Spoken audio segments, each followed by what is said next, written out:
Apareceu ao vivo, isso. Percebem? Já estamos no ar. Opa!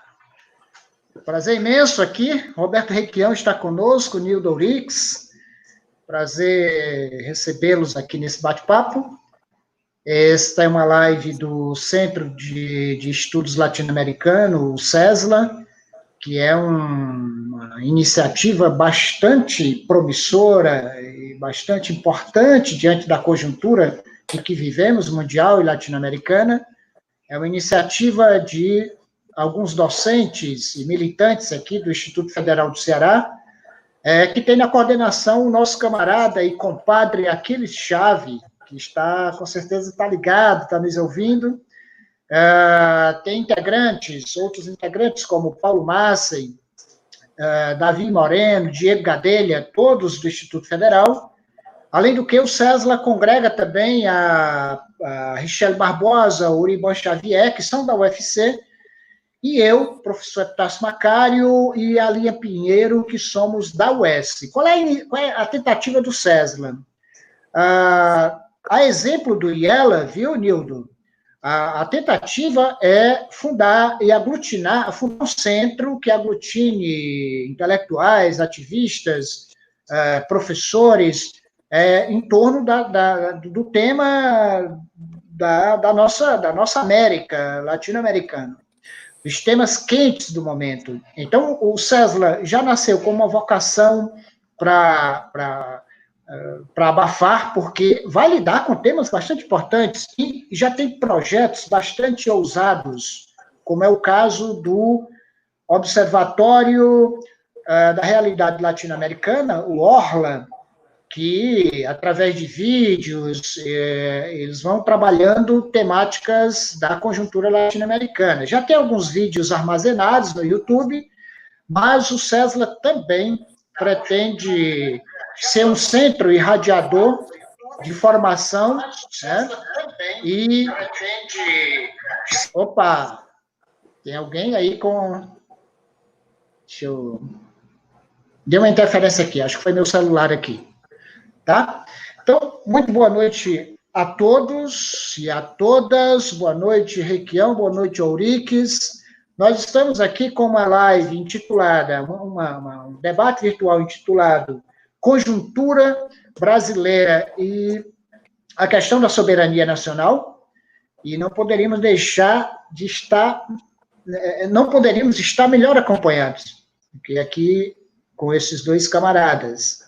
Eu vou fazer a coordenação desse trabalho, nós vamos ficar o tempo que for necessário, já vamos agradecendo aqui aos ouvintes, que já tem gente aqui participando do chat, já tem gente participando aqui da nossa live, e já agradecemos muitíssimo aos internautas, e vamos dar início ao nosso bate-papo. Eu queria dizer, antes de passar a palavra para o Requião e o Nildo, o seguinte, é que a crise que a gente está passando, da atual conjuntura brasileira, ela nem é de hoje, nem se deve unicamente à questão da pandemia da Covid-19. É claro que essa pandemia, ela expôs uma situação de barbárie social muito forte na realidade brasileira. Basta pensar que, quando comparado com os casos do Uruguai, os casos da Argentina, da própria Venezuela, nós estamos numa situação bastante delicada, que é de 46 mil mortos, né, caminhando para 1 milhão de infectados comprovados, sem levar em conta a subnotificação, enquanto você tem na Argentina cerca de 24 mortos, 1.000 poucos infectados, na Venezuela 27 mortos, então é uma diferença muito grande. E, no entanto, a situação política do país é tão grave que Jair Bolsonaro e seus ministros, e também as forças políticas que dão sustentar com esse governo, têm a pachorra de desdenhar dessas mortes, do sofrimento das famílias, e vem dobrando a aposta no caos. Eu estou assustado com isso.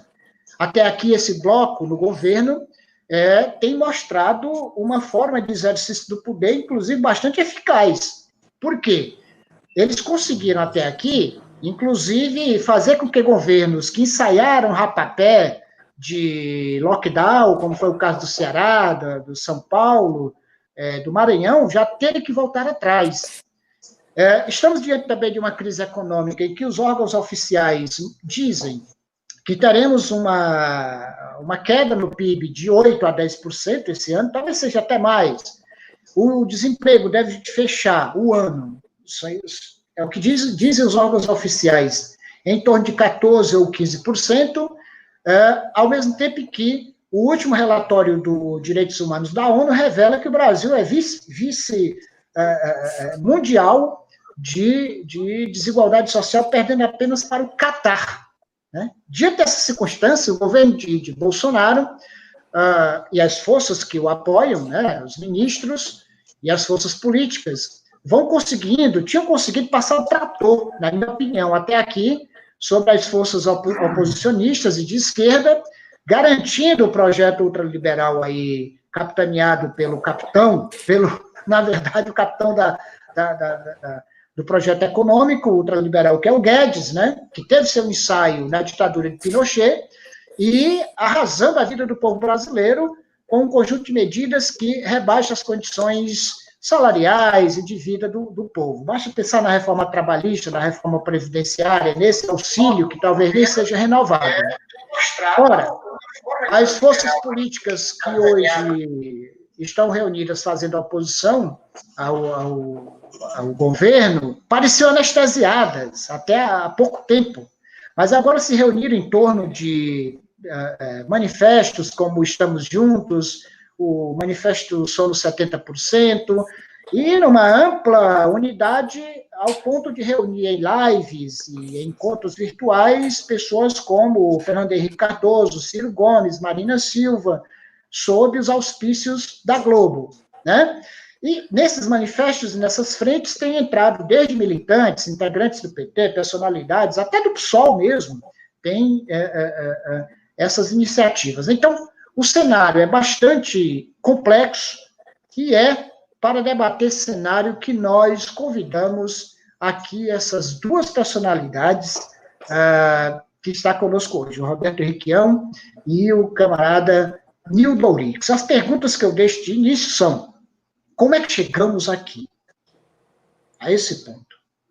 Quais são as forças que atuaram e que ainda atuam para que chegássemos a esse estado de barbárie em que estamos metidos? E como é que vocês veem quais são as forças e possibilidades reais de retomada, de vencer o bolsonarismo e de retomar enfrentar o bolsonarismo e repor, na verdade não é retomar, repor a questão nacional e da soberania nacional no seu devido lugar, sob a perspectiva da esquerda e sob a perspectiva de uma transformação estrutural e radical da sociedade brasileira. São essas perguntas que deixo de início e dou aqui a palavra muito rápida para o Nildo fazer uma saudação, em seguida já passo a palavra para o nosso senador convidado Roberto Requião. Nildo, uma saudação para os nossos internautas que já estão aqui dizendo: poxa, Nildão, valeu! A palestra já foi feita, Nildo. Estimadíssimo Macari, é um prazer estar aqui no CESLA, o Centro de Estudos Latino-Americanos. Você sabe da nossa batalha por latino-americanizar o pensamento crítico aqui no Brasil, a Pátria Grande. E eu fico muito feliz com o trabalho que vocês todos estão fazendo aí. Você, o Aquiles, o Paulo Márcio, o Davi, tantos camaradas, Michele, todo mundo que está envolvido nesse projeto. E uma alegria estar aqui com o meu querido amigo Roberto Requião, por quem eu tenho uma grande admiração desde muito tempo. É um prazer falar com ele sobre um tema tão caro para ele, para todos nós, que defendemos uma proposta nacionalista, no meu caso, um nacionalismo revolucionário, que faz parte da Revolução Latino-Americana. E é um prazer dividir essa conversa com o Requião, que, tanto no governo do Estado do Paraná, como sobretudo no Senado, se mostrou uma figura indispensável nessa segunda emancipação que nós haveremos de fazer no Brasil. e dividir essa conversa aqui com os amigos cearenses, com os amigos nordestinos, com os amigos do Brasil inteiro, que estão discutindo o CESLA. O CESLA veio para ficar e haverá de ser uma referência nacional nos estudos latino-americanos que nós precisamos desenvolver no Brasil. E é um prazer, então, eu os felicito pelo trabalho e fico muito satisfeito de dividir essa conversa contigo e com o nosso querido Roberto Requião. Bom, nós aqui te agradecemos, Nildo, pela participação e já passo aqui a palavra ao senador Roberto Requião para que faça a sua exposição da temática, se apresente, claro, faça uma saudação e faça a exposição da temática em 20 minutos. Senador, muito obrigado pela sua participação, presença aqui conosco. Eu aqui agradeço. Eu conheço o Nildo desde 2008, 2009, na crise. Nós fizemos um grande seminário aqui no Paraná, patrocinado pelo governo do estado e pelas empresas estatais, e o Nildo foi um dos nossos convidados. Lembra, Nildo? Nós trouxemos norte-americanos, russos, franceses, economistas importantes no mundo inteiro. Mas eu quero abordar inicialmente essa crise e, por economia processual, faço a saudação do Nildo minha também, ao pessoal do Nordeste que nos assiste e aos brasileiros de uma forma geral. Eu quero fazer uma abordagem num quadro internacional mais amplo para entender o que está acontecendo no Brasil. Depois desse seminário, que eu participei com o Nildo, eu assumi a presidência, copresidência do Parlamento Europeu Latino-Americano. 75 países da Europa e da América Latina, numa iniciativa feita lá atrás por espanhóis. E, a partir desta possibilidade de inserção no Parlamento Europeu Latino-Americano, que fazíamos reuniões e seminários no mundo inteiro, nos países do Báltico, na França, na Inglaterra, na Itália, eu passei a ter uma visão ampla do que realmente acontece no Brasil hoje. Depois descemos para a questão do Bolsonaro, que, na minha opinião, foi um acidente de percurso. É um efeito colateral não desejado por ninguém. A Europa viveu um momento em que o nazismo comandava a Alemanha. Então, a força do capital era absoluta e a ausência de direitos dos trabalhadores, das minorias étnicas e raciais, também era muito grande.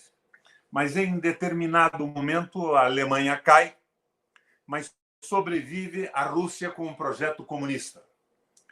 Assustados com a possibilidade do comunismo ingressar pesadamente nos seus países através dos partidos de esquerda e dos movimentos de trabalhadores, os donos do capital começaram a fazer concessões. Concessões trabalhistas, legislações trabalhistas, concessões a minorias raciais, concessão à participação e o voto das mulheres. Enfim, se iniciou um processo de construção civilizatória desses países. Até que, e quando, a Rússia alui com a glasnost, o degelo, e, posteriormente, a perestroika, com a participação significativa naquela época do Gorbachev. Nesse momento, os capitais resolveram resgatar todo o espaço perdido e retomar a dominância absoluta sobre os governos. E isso foi feito, suportado num tripé. Primeiro ponto de apoio do tripé: a precarização do Estado e poderes absolutos para os bancos centrais na mão do capital financeiro. Os governos de Estado se transformam em órgãos repressores para conter as revoltas populares no momento em que os seus avanços sociais eram eliminados, em que a civilização voltava atrás. A precarização do parlamento através da financiarização das campanhas e os custos enormes de campanhas eleitorais. Os parlamentares eleitos, boa parte deles, uma vez no poder, tanto no executivo quanto no legislativo, não tinham mais responsabilidade alguma com seus discursos de campanha ou com seus programas partidários. Como diria o Brizola, se transformaram em mandaletes do capital que financiava as suas campanhas. Desmoralização total do parlamento, que não representou mais as populações e os programas partidários.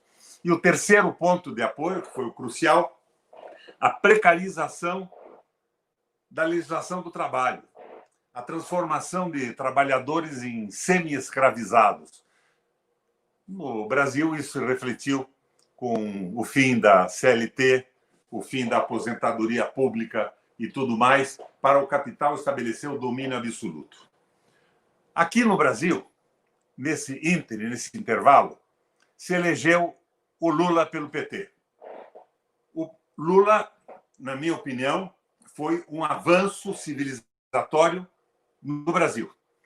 O Lula não era um governante de esquerda. O Lula fez uma aliança com o capital, daí nós vemos Meirelles na Fazenda, depois Joaquim Levy e tudo isso, mas tinha uma empatia com a população trabalhadora e mais pobre.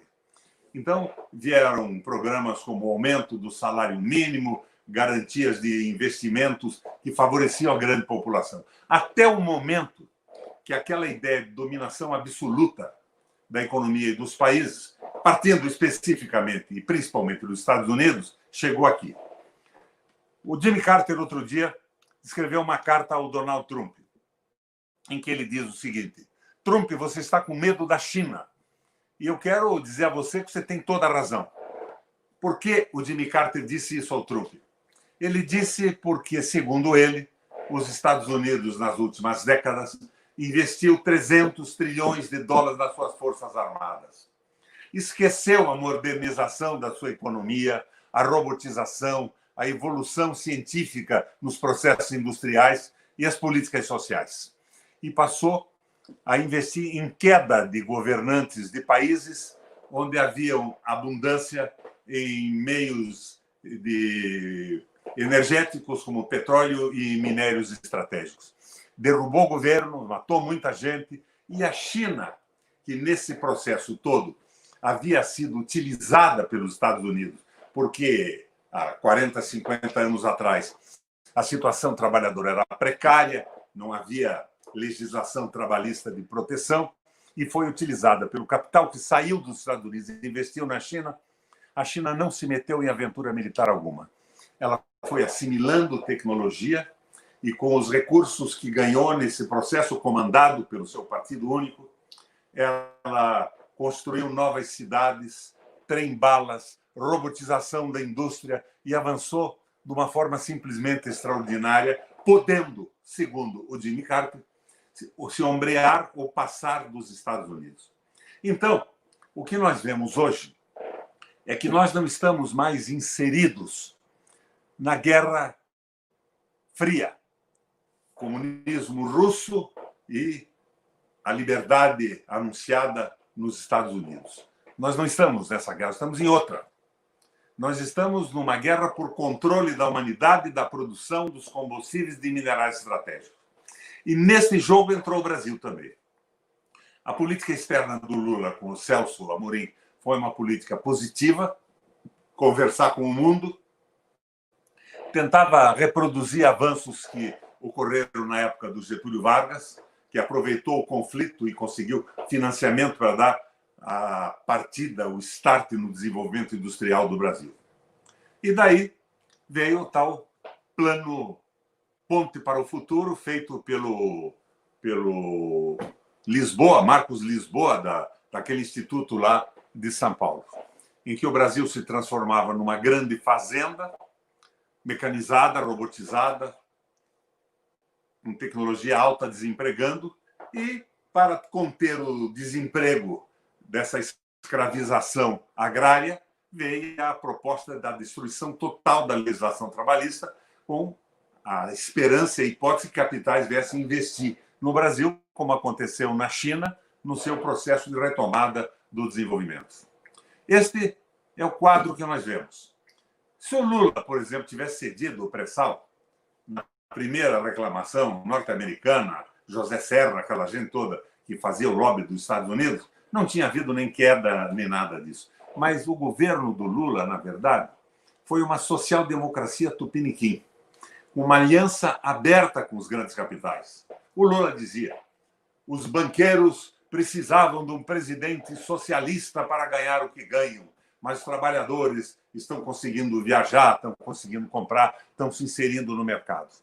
Esse lado de inserção do mercado, derivado da sensibilidade pessoal do Lula, é extraordinariamente positivo.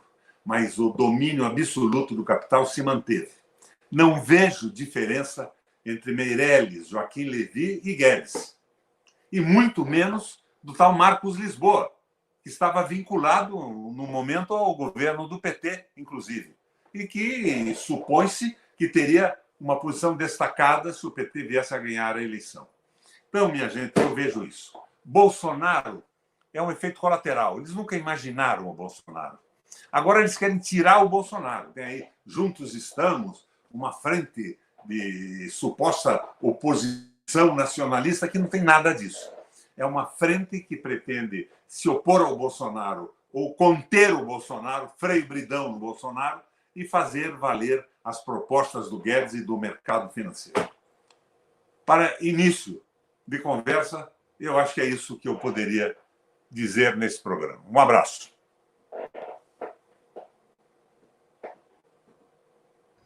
Valeu! Valeu, Requião. Muito obrigado pela sua participação nesse primeiro momento. Anunciou bem o tema e já passo imediatamente, Requião. Eu vou pedir que você, eu vou tirar você da tela, Requião, e botar o Nildo, tá? Mas você nos aguarda que a gente retorne em seguida. Já passo a palavra, então, para o nosso camarada Nildo Ourix, para suas considerações iniciais. Mas, Macário, então pode deixar o Requião aqui também. Requião. Tá bom. Cabemos os três. Seria uma maravilha. Eu queria começar com isso, com essa metáfora que o Requião usou, porque ela é muito importante. Bolsonaro como um efeito colateral. É muito importante isso. Por quê? Porque parece, em algumas interpretações, que o Bolsonaro saiu do nada. Mas do nada, nada sai. O Bolsonaro saiu de uma trama. E dessa trama, que com propriedade aqui, em larga medida, eu estou de acordo, o Requião disse, o Lula é um governo de conciliação de classes. Então, chegou uma hora que a burguesia disse, bom, a crise mundial, por onde ele começou adequadamente, né? Nós, marxistas, temos clareza disso, a gente sempre começa por um marco mundial. O Requião começou mostrando um cenário internacional. E toda análise de conjuntura nacional, um debate sobre conjuntura, deve começar pela totalidade. Então, eu compartilho desse mesmo ponto de partida que o Requião nos apresentou aqui. E esse efeito colateral, nós sabemos o que é o efeito colateral. O efeito colateral muitas vezes mata. O efeito colateral muitas vezes domina a doença. E é o que aconteceu. Na última eleição, não só aquela conciliação de classe do governo Lula estava totalmente exaurida, como algo muito importante estava exaurido. Quer dizer, teve um desgaste do sistema político brasileiro que encontrou no Bolsonaro um catalisador. Quando o Bolsonaro dizia somos contra tudo que está aí, ele estava recolhendo essa grande repulsa ao sistema político brasileiro, cuja exaustão produziu-se durante os governos de Fernando Henrique Cardoso, durante o governo de Lula e Dilma, e naquilo que se chamou, através de um sociólogo muito obscuro, tucano, que se chamou presidencialismo de coalizão, contra o qual eu lembro, por exemplo, um capítulo dos mais extraordinários, o Requião no Congresso Nacional, quando se votou essa lei da partilha, ele, de maneira quase desesperada, é uma cena que eu recomendo que todos vejam, porque era um senador ali brigando pela soberania total do petróleo, que não pode ter $1. A estrutura do petróleo não pode ter $1. Nada, nem €1, nada internacional. Nós haveremos de revogar essa legislação que está aí. A Revolução Brasileira vem para revogar isso, para retomar. E Requião lá, junto com o Lindenberg, inclusive, recordo aqui, dizendo de que lado está o governo, porque a Dilma fez um acordo com o Serra, esse office boy dos Estados Unidos. Você veja que já estava exaurido. Isso depois do Barack Obama, no governo de Barack Obama, violar o correio eletrônico e os segredos da Petrobras, que mereceria da diplomacia brasileira um repúdio completo. Um governo como o de Putin, um governo como o de Angela Merkel, teria naquela mesa, se a presidente Dilma, naquele momento, tivesse dito muito claramente, olha, está suspensa as relações com os Estados Unidos, chama meu embaixador, está cancelada a minha viagem para Washington, toda a Europa estaria com o Brasil, porque a Europa não aceita essa transnacionalidade, esse imperialismo estadunidense. A Europa não é capaz de ter um projeto contra a OTAN, mas é claro que ela, um país como o Brasil, com a nossa potência, e aquilo que o Chaves dizia, o Brasil agora é um país petroleiro. A nossa população, Requião, ela não incorporou ainda que nós somos um país petroleiro, mas nós somos um país petroleiro. Eu vivi no México e eu vivi na Venezuela. O cidadão comum lá sabe o que é o petróleo. O brasileiro não sabe o que é o petróleo. Ele não conhece dessa riqueza. Por quê? Porque durante os 13 anos do governo petista não se educou sobre isso. Eu lembro do Lula repetindo aquela maravilhosa cena na frente de George Bush, hein? Levou o George Bush lá para uma empresa de petróleo, o Lula repetindo Vargas com as mãos sujas de petróleo. Bom, aquela foto histórica, pela qual eu guardo, a despeito das minhas considerações sobre Vargas, um imenso apreço, porque nós, do nacionalismo revolucionário, resgatamos aquilo. Bom, o Lula, ele alienou o povo brasileiro dessa riqueza imensa. O mexicano sabe o que é o efeito do petróleo, um venezuelano também sabe. Um argentino, que vive sempre premido pela crise energética, sabe. Então, veja que nós estávamos numa situação privilegiada.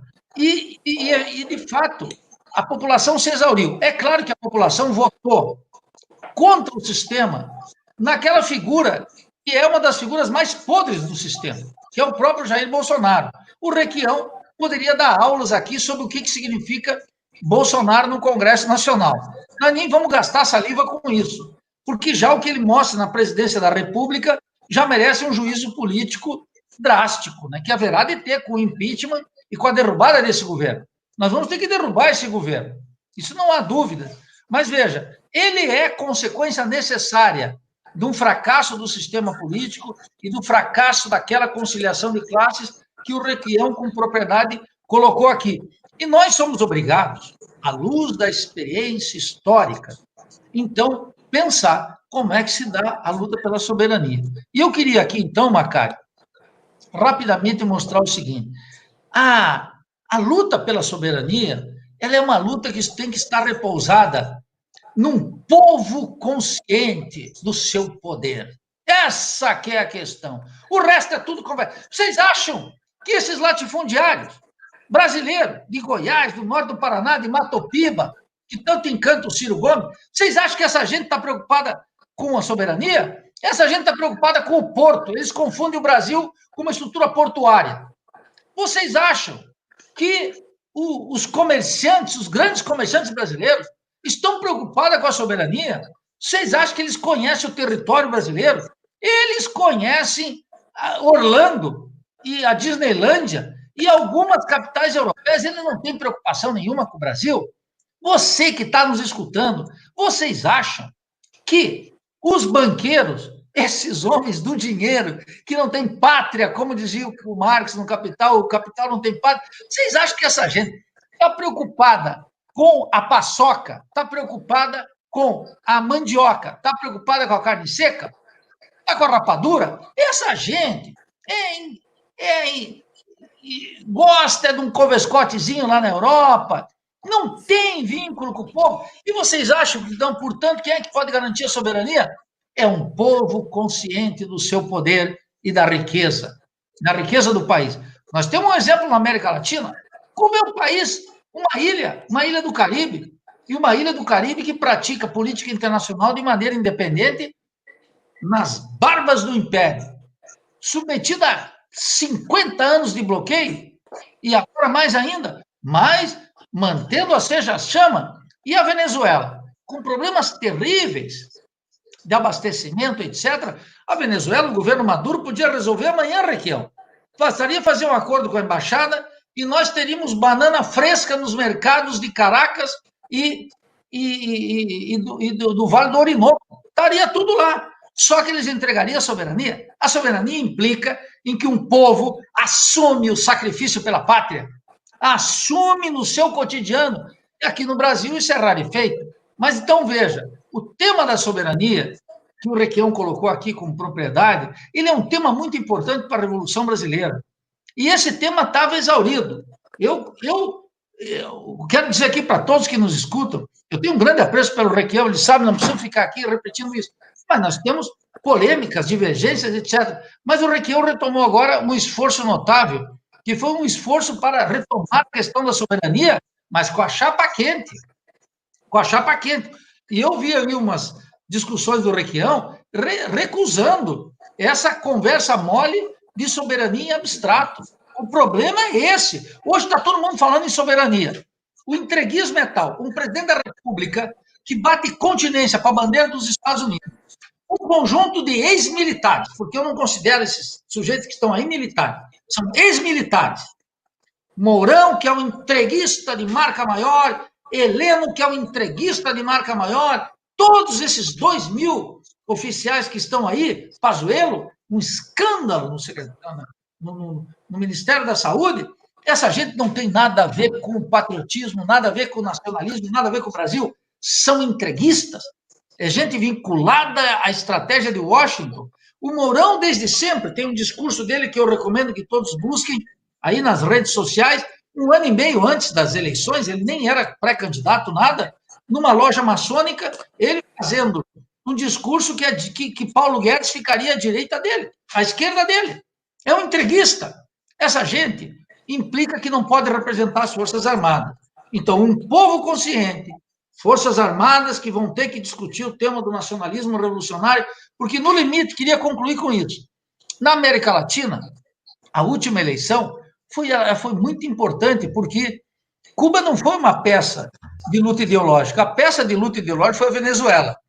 Foi bolivarianos, isso aqui não vai ser uma Venezuela. Por quê? Porque o presidente Chávez colocou em marcha algo fundamental, que é o bolivarianismo. E em 1823, tinha um sujeito lá nos Estados Unidos, chamado James Monroe, que cantou em alto e bom som, América para os americanos. E desde então, a diplomacia brasileira nunca rompeu com isso, a despeito dos esforços de um querido amigo como Samuel Pinheiro Guimarães e outros embaixadores minoritários no Itamaraty que colocaram outra conduta. E Simão Bolívar, em 1824, já bradou o brado da Pátria Grande. Esse nordestino extraordinário como Abreu e Lima se somou na luta. Então, nós temos uma escolha estratégica no terreno da América Latina. Ou estamos com América para os americanos, a doutrina Monroe, ou estamos com a Pátria Grande, a Pátria Bolivariana, essa mesma que está no primeiro capítulo da nossa Constituição. Fazer da América Latina uma comunidade cultural, econômica, política e social comum. Da América Latina, eles dizem lá, da América Latina e Caribe, a constituição de uma comunidade latino-americana e caribenha, em nossos interesses. É como diria Hegel, né? O futuro do mundo aqui vai se decidir, da América vai se decidir numa luta da América do Sul contra a América do Norte.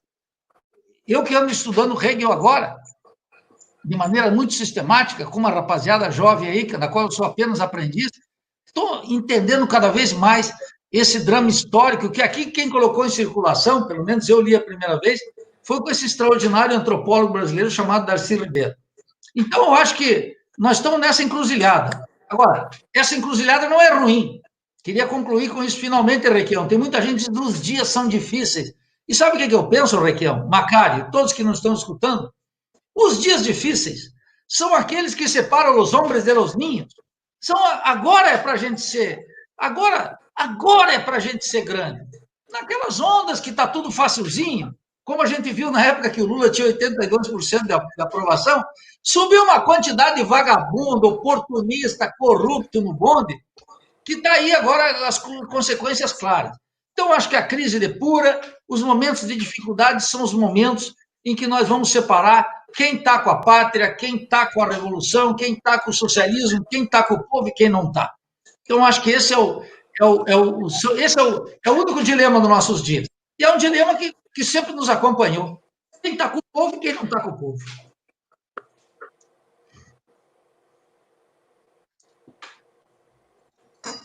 Olá, estou de volta. Muito bem.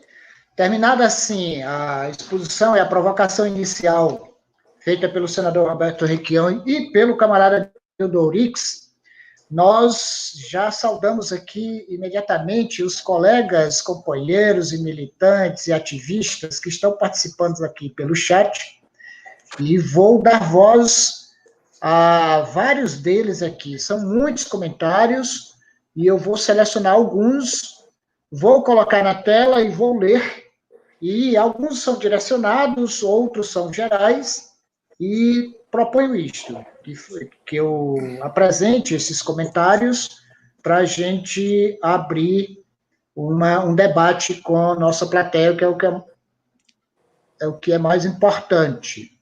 Vou começar aqui pelo comentário do camarada Aquiles Chaves, que é coordenador do CESLA. Ele diz: sensacional, parabéns aos camaradas, e faz uma questão.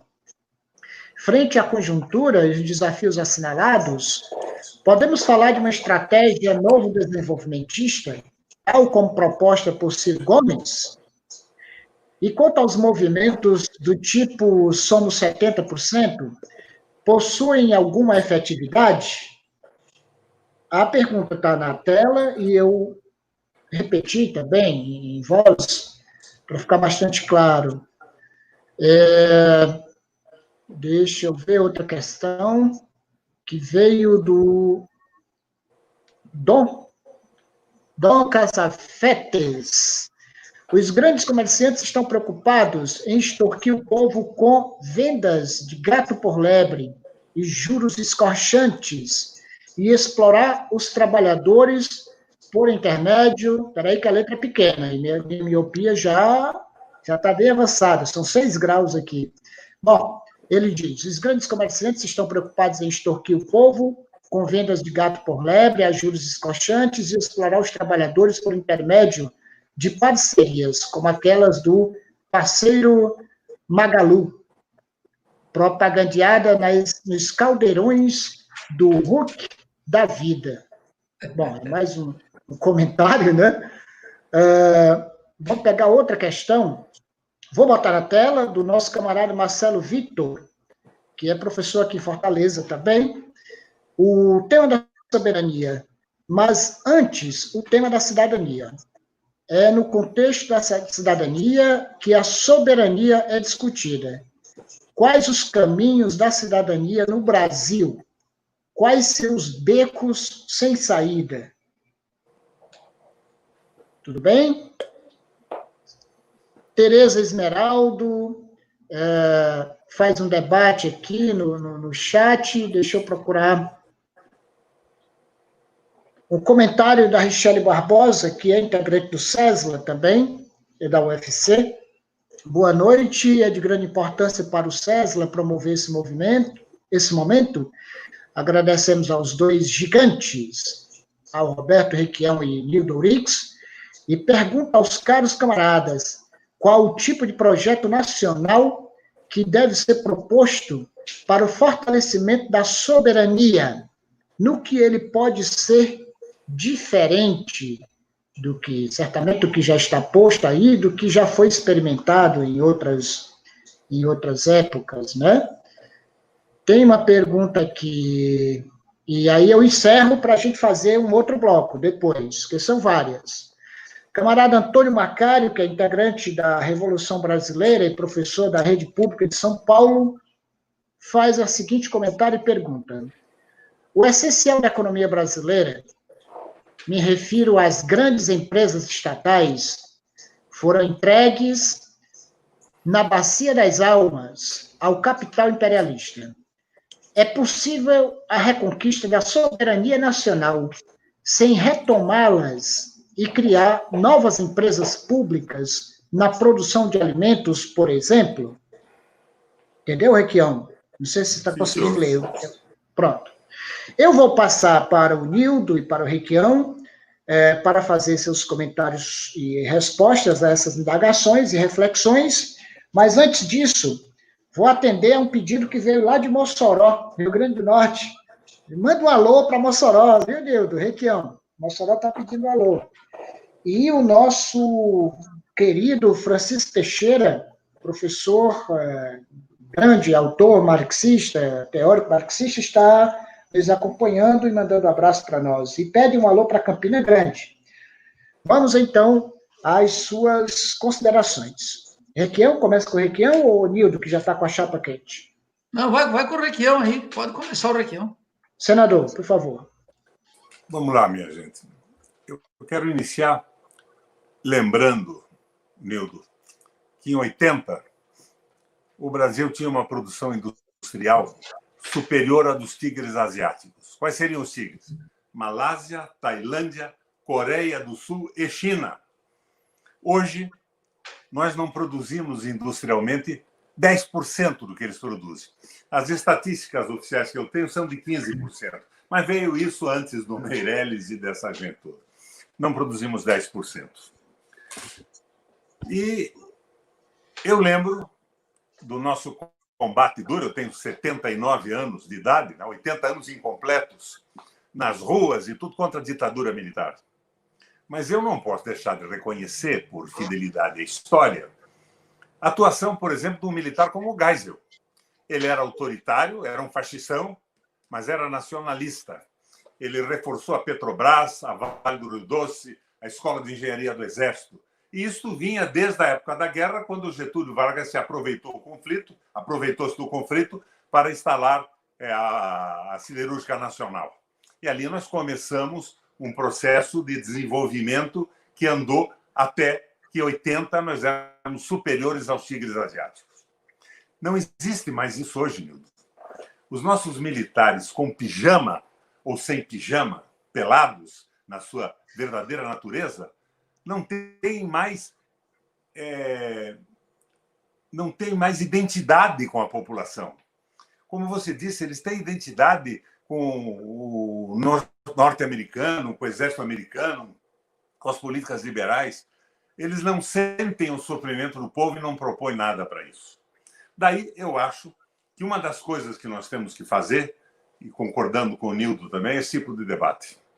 Nós precisamos levantar o nível da consciência popular do Brasil. Não vai haver soberania, não vai haver eleição presidencial efetivamente mudancista ou revolucionária, como quer o Nildo, sem haver consciência popular das verdadeiras necessidades do país. O povo que elegeu o Bolsonaro elegeu o Lula, elegeu o Fernando Henrique, elegeu o Collor. Não adianta sair por aí chamando todo mundo de bolsomínio. Frustração. O Requião, e menos ainda de gado, né? Claro. Agora, veja, é evidente que a corrupção endêmica da política brasileira deu asas para o Sérgio Moro. Eu conheci o Sérgio Moro aqui no Paraná, me propondo. Ele foi parceiro do meu governo. Ele era juiz federal e eu governador. Ele propunha algumas ações, nós trabalhamos juntos. Um dia, ele aparece lá no Palácio e me propõe o seguinte, através de um colega dele, que era meu secretário de Segurança. Requião, nós condenamos no Brasil Fernandinho Beiramar. A legislação internacional possibilita que, no Paraguai, a fazenda do Fernandinho Beiramar seja apropriada ou desapropriada pelo Fernando Lugo Mendes, que é o presidente do Paraguai, e começar lá uma reforma agrária. E eu preciso falar com o Lugo Mendes, eu não tenho como falar. Eu peguei o telefone, o Lugo era meu irmão, companheiro velho, liguei para o Paraguai, e no dia seguinte, o Sérgio Moro e o De Lázari foram num avião e recebidos imediatamente pelo Lugo no Paraguai. Parece que o Lugo não teve coragem suficiente e tinha um certo pavor dos traficantes. Então, você veja, a visão do Sérgio Moro, no início, não era essa americanalhada. Eu acho que isso depois foi adquirido pela vaidade, a grande exposição na mídia brasileira e na mídia norte-americana. E ele acaba sendo um comensal da CIA, onde ele levou o Bolsonaro a fazer uma visita numa viagem que os dois tiveram nos Estados Unidos. Eu não digo que ele é agente da CIA, mas foi colaborador dos interesses norte-americanos, bem como esses meninos do Ministério Público aqui do Paraná. Combate à corrupção deu vezo a isso. Havia corrupção. Era do PT, do PMDB, de todos os partidos. Requião, desculpa, Requião. Brutal. Ô, Requião, desculpa. Havia, não. Na mesma proporção ou em proporção maior. Porque entregar a Petrobras e empresas é muito mais corrupção do que desviar dinheiro do Bolsa Família. É uma coisa definitiva e muito mais importante para a consolidação da soberania brasileira. Então, nós temos que começar a pensar em construir quadros médios, como queria o Gramsci, e militantes que tenham ideia do que se pode fazer. E precisamos de um projeto, Nilton. Eu escrevi outro dia um protesto contra aquela frente do Fernando Henrique, né? Uma frente pela democracia, mas que não quer tirar o Bolsonaro e não quer o que eu quero como fundamental em toda mudança, que é um referendo revogatório para cancelar a venda de todas as empresas nacionais. Porque elas foram vendidas por quem não tinha autorização para vender. Compraram mercadoria roubada. São receptadores. E como receptadores têm que devolver e não tem nem direito à indenização. Isso nós, na Frente de Soberania Nacional Mista do Congresso, falávamos todos os dias. E chegamos a fazer uma carta e enviar para todas as embaixadas de países que estavam comprando empresas brasileiras de quem não podia vender.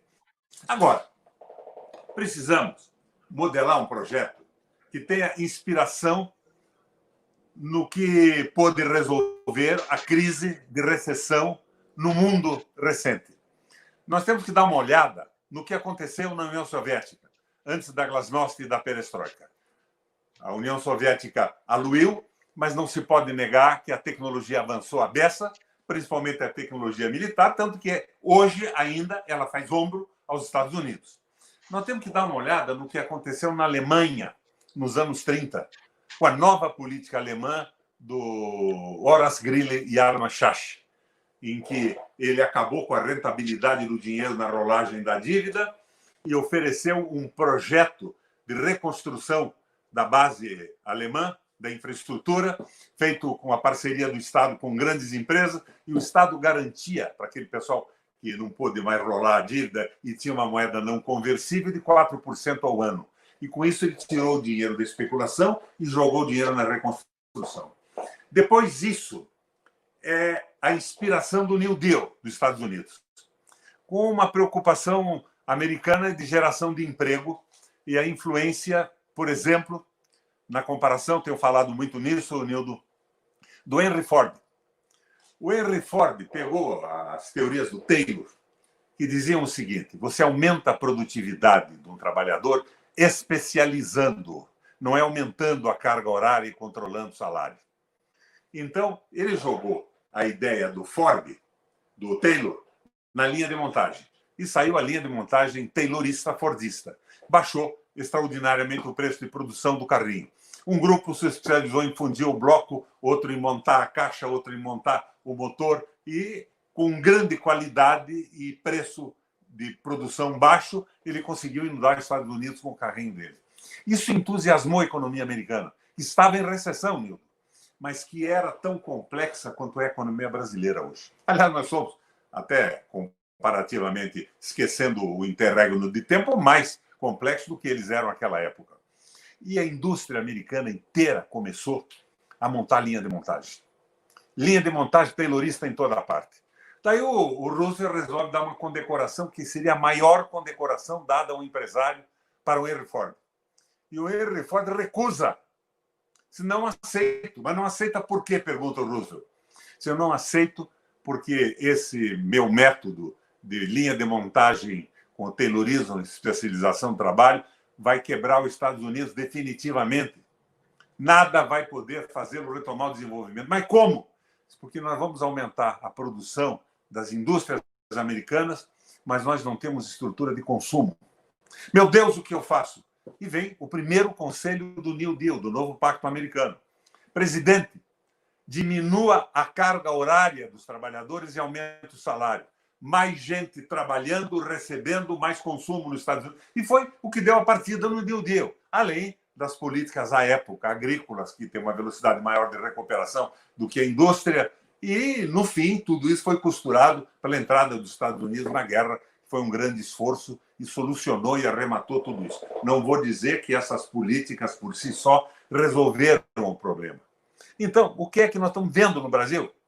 Aumento de carga horária, diminuição de salário e o capital financeiro mandando em tudo. Mildo, a solução é bíblica. Não se pode servir a dois senhores, a Deus e a Mamon. E Mamon, em hebraico, significa dinheiro. Não se pode servir a Deus e ao dinheiro, não se pode servir ao povo e ao dinheiro. E o que é o capital financeiro, que é o dinheiro que supera, inclusive, para o mal, toda a estrutura do capitalismo que viabilizou, em determinado momento, desenvolvimentos importantes no mundo. O dinheiro está mandando na política do mundo hoje, está em crise. A financiarização vai ter um fim, uma parada. E nós temos que focar no poder do dinheiro, que é a mais-valia acumulada e utilizada contra o trabalhador, que é o único que gera riqueza com a sua inteligência e o seu trabalho. Na linha do Papa Francisco, para não dizer aqui que nós somos o velho Partido Comunista Stalinista da Rússia Soviética. O Papa diz o seguinte: o dinheiro pode ser bom, aplicado numa empresa, produzindo bens para a sociedade viver melhor, inovando tecnologia e pagando salários para que os trabalhadores possam viver com dignidade e as suas famílias tenham a possibilidade de ascender socialmente, frequentar escolas e ter saúde decente. Então, minha gente, o foco é o poder do dinheiro. Nós temos que, antes de qualquer coisa, pensar no referendo revogatório e na modificação do Banco Central, que não pode estar vinculado aos bancos e ser instrumentos de governo acima de qualquer governo, na mão de banqueiros, com financistas e não economistas indicados por eles. Não há outra saída. E um projeto que tem que ser feito à moda do Guerreiro Ramos, o Nildo. O Guerreiro falava que a gente não podia querer mudar tudo da noite para o dia, mas nós teríamos que começar um projeto de desenvolvimento, de revalorização do trabalho, de modificação dessas mudanças terríveis feitas na legislação trabalhista e restabelecimento da democracia. Democracia e um projeto comum do Brasil, de todos os partidos. Não é o do Ciro, não é o do PT, é um projeto comum. Um projeto razoável, eficiente, um projeto meio, restabelecimento da democracia. Aí os partidos vão colocar as suas propostas. E no espaço democrático, o povo vai resolvendo como quer que fique a economia, a política, a administração pública no Brasil, a nossa relação com os outros países do mundo. Senão, nós estamos novamente envolvidos numa guerra fria, em que nós somos um joguete, sem respeito a alguns das potências. Eu acho que a aproximação, por exemplo, do governo Lula com o Samuel e o Amorim, com a China e tudo isso, foi muito interessante. Mas eu não quero um Brasil subordinado aos interesses geopolíticos de país algum. Nós temos que jogar de igual para igual, ter o respeito desses países e construir no nosso processo civilizatório o resultado de todas as revoltas, revoluções, insurreições populares à procura do seu direito e da sua liberdade. Era isso. Bom, isso aí não é pouco, né? Isso aí nós passamos, Macari, isso aí nós vamos passar a noite conversando, que o Requião fez. Veja, eu acho que eu queria fazer 2 registros aí, Macari. Um que é o Requião coloca no centro do debate o tema do trabalho. O tema do trabalho. Quem é que produz riqueza? Quem produz riqueza é o trabalhador. E o tema da soberania ou está assentado nisso ou não está assentado em nada. Não tem conversa. Percebe? O Requião mostrou uma palavra aqui que eu aprendi com um teólogo latino-americano, que foi o Henrique Dussel, né? O Moloch.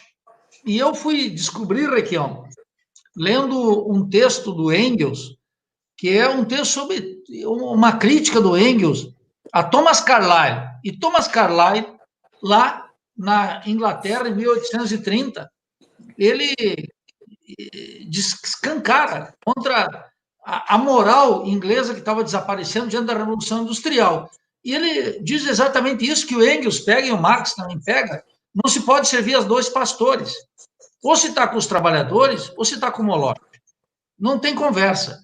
É um texto magnífico do grande Frederico Engels. Mas, o Macário, várias pessoas fizeram perguntas aqui, e eu queria responder pelo menos duas delas, que apareceram aqui na tela,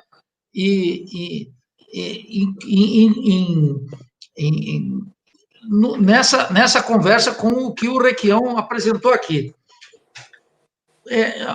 Alguém colocou aí o tema da cidadania e o tema do neodesenvolvimento. Eu fiquei pensando, o Requião apresentou uma proposta aqui, que ele já defende há mais tempo, que ele já anunciou lá atrás, ele disse para todos os chamados investidores internacionais, olha, vocês estão comprando empresas aqui, nós vamos revisar tudo isso aí. Vai ter que ter referendo revogatório. Nós vamos liquidar com isso aí. Essas empresas estatais vendidas. E olha, isso atrás de cada desse leilão aí tem uma corrupção imensa. E é uma corrupção que não aparece, porque ela é uma corrupção que bate na Bolsa de Valores, em leilões, etc. Mas veja o caso da Embraer agora, o Requião. Até a Embraer voltou. Quer dizer, isso é uma falcatrua total que um juizeco como o Sérgio Moro não pode nem tocar no tema da corrupção. E essa moral da classe média, que nos escuta, que está escandalizada com um robinho aqui, um robinho lá, que tem que ser pego, nós temos que pegar o roubo que é feito com a colher grande, não com a colherzinha de sobremesa, mas, sobretudo, com a colher grande. E o Requião colocou para mim uma coisa que o Moro nunca ia tocar, que o centro da corrupção é o Ministério da Fazenda e o Banco Central. É aí que está o epicentro da crise e, sobretudo, numa república rentista como a nossa, o tema do endividamento interno, que é gigantesco. Mas eu fiquei pensando aqui o tema, desde a soberania alimentar, que alguém colocou aí, até as empresas estatais, que o Requião já colocou claramente, que é uma belíssima proposta, retomar. Mas eu queria discutir dois aspectos.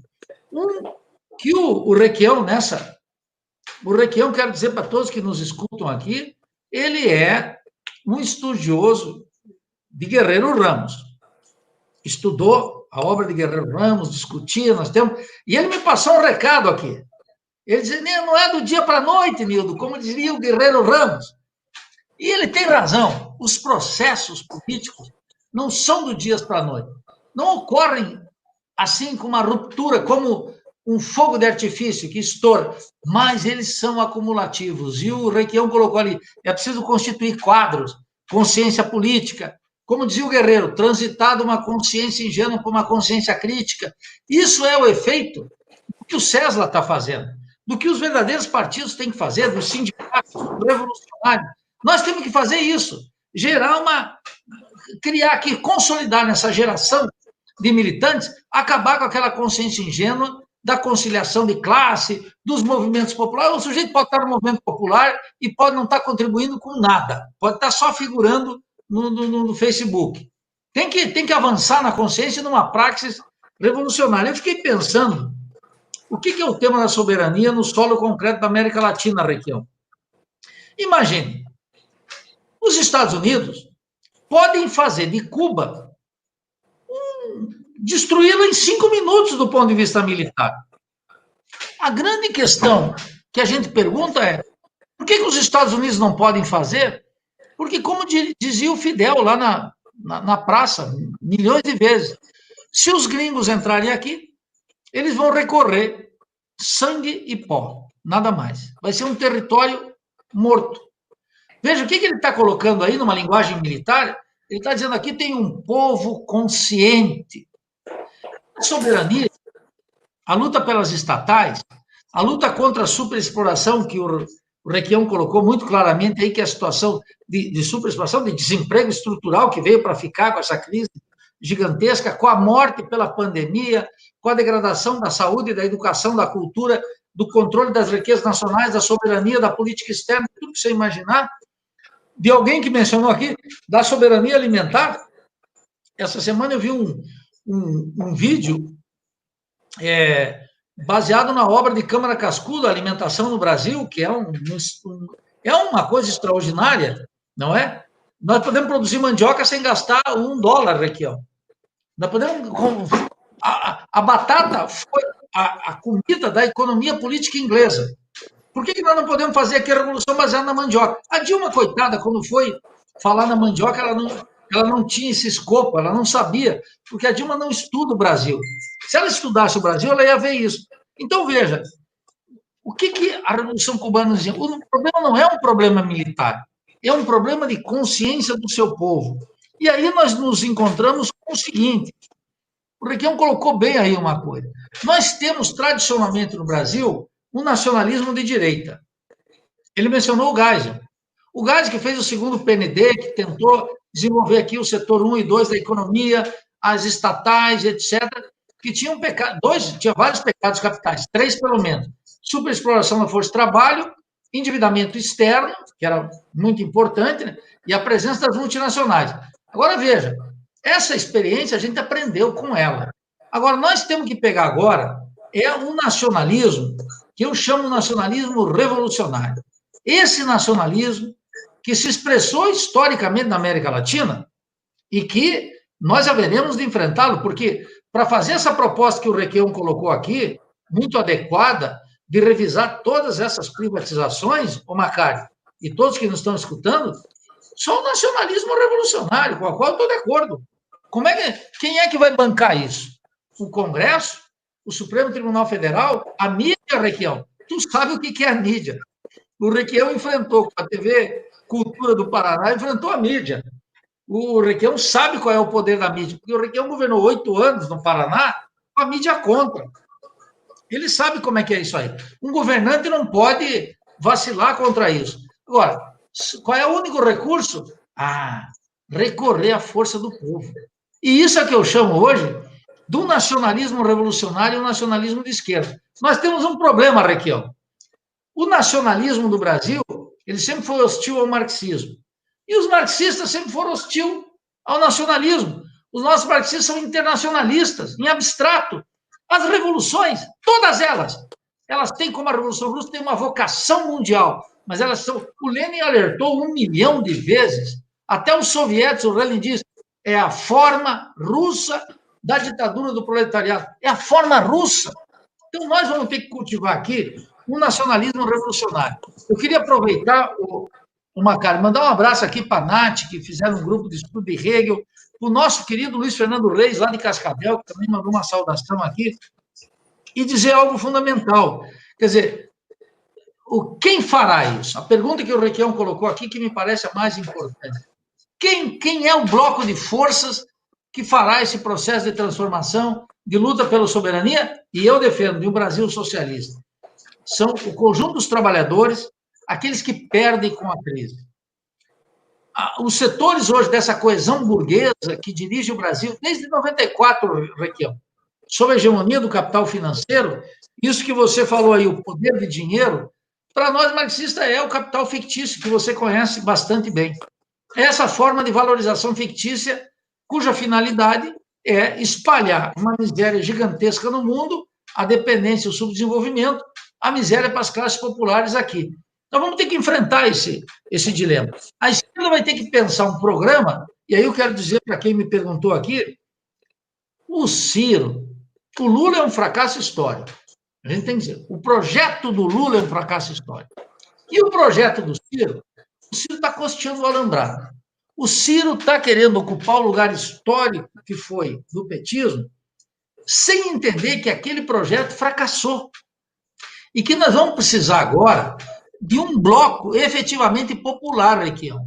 Pela primeira vez nós estamos desafiados, depois de muitos anos. Sempre foi uma necessidade, você sabe. Imagine, eu quero dizer aqui, eu vou tomar a liberdade aqui. Tem muita gente que pergunta o que o Requião faz no PMDB. E eu já perguntei para ele, depois eu entendi por quê.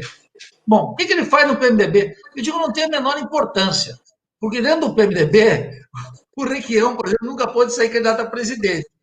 Mas é o seguinte, isso nunca limitou o Requião nas batalhas mais avançadas que nós tínhamos aqui, como essa. Se ele colocasse a proposta de rever todas as privatizações, ele é minoria no PMDB, mas ele tem o apreço do povão. O nosso povo, o povo olha com isso e diz assim, Isso é uma roubalheira. É que o petismo ficou cativo dos erros próprios, da corrupção, etc., não pode reivindicar a nossa moral, porque a moral do petismo ficou comprometida com todos esses escândalos. Mas nós podemos, o Requião pode, eu posso, vocês aí, Macário, podemos. E podemos dizer claramente algo fundamental. Essa ideia que está aí de quem vai encabeçar esse processo, isso não está decidido. Requião, isso não está decidido. Tem gente que está fazendo contas alegres. O Ciro está fazendo contas alegres.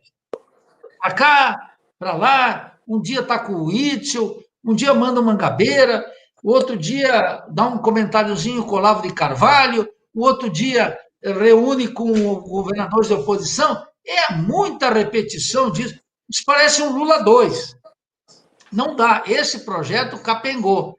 Existe um vácuo na sociedade brasileira para a gente enfrentar. O que fará? Quem fará? Essa pergunta que o Requião fez aqui, um novo bloco histórico, para falar a linguagem gramsciana que o Requião mencionou. Um bloco de forças novo, que vai ser original. O bloco vai ser original. Vai ser original no sentido que não vai reproduzir essa mesmice da política brasileira. Essa política que está queimada e sofre o rechaço do povo com razão. Então, acho que aí nós temos uma nova situação, uma situação inédita, que todos nós estamos obrigados a decifrá-la. Ou deciframos o que está acontecendo de novo, ou vamos para fracassos eleitorais e vamos para fracassos políticos. Fracassos políticos muito importantes. Nós estamos numa hora decisiva. A direita tomou iniciativas, mas ela não está condenada ao êxito. Depende. Nem nós estamos derrotados. Agora vai precisar muita lucidez para entender que nós precisamos de uma nova composição política, de caráter classista, de caráter popular, de caráter nacional, de caráter revolucionário. A sociedade brasileira está grávida disso. Ou nós colocamos isso na rua, ou nós inexoravelmente iremos perder. Então, eu estou tentando aqui, Macário, responder um conjunto de perguntas que foram postas aqui e, naturalmente, apenas anunciando o que poderia ser uma abertura para essas respostas. Bom, grande debate, grande Nildo, grande Requião. Eu vou fazer o seguinte, primeiramente, vou anunciar e pedir a vocês, palestrantes e aos nossos internautas, espectadores, que se inscrevam nos canais do CESLA, tanto na página do Facebook como no canal do YouTube, para que o centro se fortaleça e atinja o maior número de pessoas. Vou colocar alguns comentários que estão aqui na tela, são muitos, mas eu vou pegar alguns, pensar alguns que me parece ainda não foram devidamente tratados. E vou fazer minha provocação, porque vou, em seguida, reunir com a pergunta de um camarada aqui que eu encontro já. Vou procurando. Veja bem, Nildo, você coloca e o Requião, um grande problema que é o da retomada da capacidade do Estado de intervir, de investir na economia. Isso significa, quer queira, quer não queira, revogar aquele processo de privatizações das empresas que são, pelo menos as que são dos setores estratégicos. Se tínhamos ali um investimento grande do Estado até o fim da ditadura, era porque o investimento contava com um aparato de empresas estatais muito grande. Ora, isso vai requerer um processo que não é tão simples, não dá para resolver via parlamento, via instituições tal como estão colocadas. Claro que essa questão coloca um processo revolucionário na ordem do dia. A pergunta é, Nildo e Requião, para a gente ir processando. Veja bem, a exigência de um processo revolucionário coloca a exigência dos instrumentos organizativos.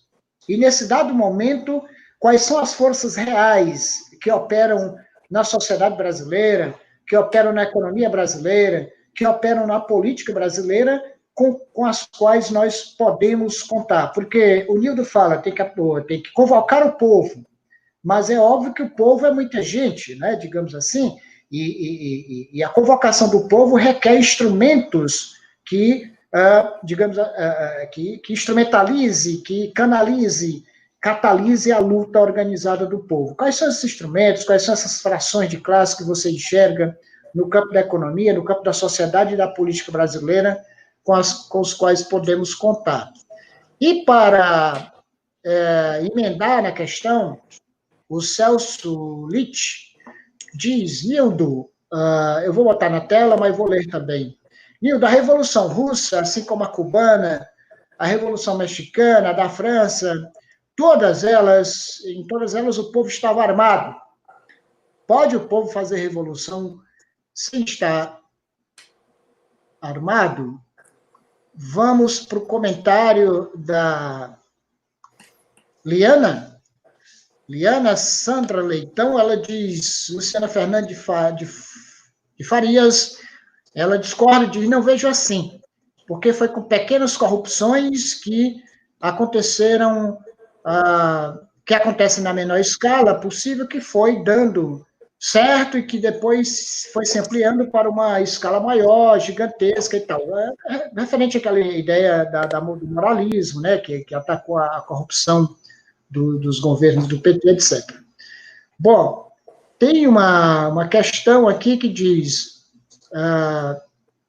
botei na tela, Dom Caçafetes, Nildo Requião, porque uma certa esquerda magnifica, né, os R$600, como se essa renda fosse o suprassumo da luta e da dignidade dos brasileiros. Onde sobreviver com R$600 por mês pode ser concebido, conforme uma certa esquerda gosta de alardear, como uma vitória. Porque sempre que por que esses horizontes são sempre rebaixados? Estamos admitindo, e pior, legitimando a ideia de que existe uma espécie de sub-raça no Brasil, para quem o pouco com Deus é muito. É a pergunta dele. Tem muitas aqui. Deixa eu ler mais uma aqui. Eu quero pedir desculpas aos espectadores que estão nos acompanhando, porque tem várias perguntas aqui que eu não estou conseguindo acompanhar. Mas tem uma do Valdircélio Linhares, que é do Ceará também, e é estudante de doutorado da UFC, que diz, uma alternativa entre a conservação da ordem econômica neoliberal em nome da democracia ou uma saída em torno de um projeto com reformas estruturais em função da classe trabalhadora. Eis o dilema. Ele pede que comente. Vamos lá. Tereza Esmeraldo, professora da UES, diz, Bloco Popular excluindo o PT? E ela afirma, eu discordo dessa alternativa. Vamos para aqui. Vamos lá. Coloquei na tela mais duas para a gente ir para os comentários do Requião e do Nildo. Nacionalismo. É o nacionalismo a forma Policarpo Quaresma? Tá, entendi perfeitamente. Substituir a língua do colonizador pela língua da terra e derrubar todos os símbolos que enaltecem o colonizador? Cortar as cabeças dos colonizadores? Não, ela está afirmando, ela está fazendo um comentário. E eu estou jogando na tela, tá? Porque não tive... também não estou filtrando. E o comentário é absolutamente válido, né? Lá vem uma pergunta da Vitória Lima.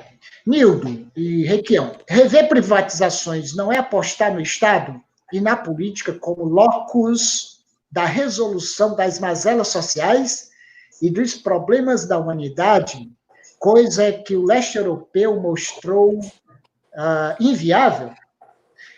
Vamos fazer o seguinte, eu vou tentar reunir o restante dos comentários para a gente fazer o último bloco depois dessas considerações, e já passo a palavra para o senador Roberto Requião. Por favor, senador. O coronavírus, como eu disse, é um acelerador do incêndio provocado pela política liberal do Guedes, do Meirelles, do Joaquim Levy e dessa gente toda. Foi um acelerador. gasolina jogada no incêndio. Então, o coronavírus prejudicou muito o desenvolvimento do Brasil, o comércio e a indústria. Mas antes disso, no começo do ano, nós já tínhamos tido, Nildo, uma queda de 1,5% por conta das bobagens do Guedes. Então, o que vai acontecer no fim desse processo? Uma insatisfação popular brutal.